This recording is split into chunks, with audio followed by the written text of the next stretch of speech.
യുവതിയെ പൊതുവഴിയിൽ ഉപദ്രവിച്ചയാൾ റിമാൻഡിൽ. പത്തനാപുരം തൊണ്ടിയാമൺ സ്വദേശി വെട്ടിൽ സജീവ് എന്ന് വിളിക്കുന്ന സജീവിനെയാണ് അറസ്റ്റ് ചെയ്തത്. യുവതിയെ പൊതുവഴിയിൽ വെച്ച് ഉപദ്രവിച്ചതിനു ശേഷം ഒളിവിൽ പോയ ആളെയാണ് പത്തനാപുരം പോലീസ് പിടികൂടിയത്. പത്തനാപുരം തൊണ്ടിയാമൺ പടിഞ്ഞാറ്റൻകര വീട്ടിൽ വെട്ടിൽ സജീവ് എന്നറിയപ്പെടുന്ന സജീവിനെയാണ് പത്തനാപുരം പോലീസ് അറസ്റ്റ് ചെയ്തത്. കഴിഞ്ഞ നവംബർ മാസം 24-ാം തീയതിയായിരുന്നു സ്റ്റേറ്റ് ഫാമിംഗ് കോർപ്പറേഷൻ വക റബ്ബർ എസ്റ്റേറ്റിനടുത്ത് വെച്ച് ഇയാൾ യുവതിയെ ഉപദ്രവിച്ചത്. യുവതിയുടെ നിലവിളി കേട്ട് തോട്ടം തൊഴിലാളികളും മറ്റും ഓടിക്കൂടിയപ്പോഴേക്കും ഇയാൾ സ്ഥലത്തു നിന്നും ഓടി രക്ഷപ്പെട്ടു. സംഭവത്തിന് ശേഷം മാങ്കോട്, പൂങ്കുളഞ്ഞി വനമേഖലകളിൽ ഒളിച്ചു താമസിക്കുകയായിരുന്ന ഇയാളെ ശനിയാഴ്ച രാത്രിയാണ് പോലീസ് പിടികൂടിയത്.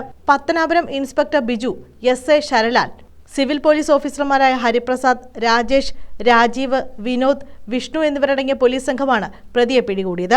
കോടതിയിൽ ഹാജരാക്കിയ പ്രതിയെ റിമാൻഡ് ചെയ്തു. സ്ത്രീകൾക്കെതിരെയുള്ള അതിക്രമങ്ങൾക്കെതിരെ ശക്തമായ നടപടി സ്വീകരിക്കുമെന്ന് പത്തനാപുരം എസ്.ഐ. ശരലാൽ പറഞ്ഞു. News bureau, Pathanapuram.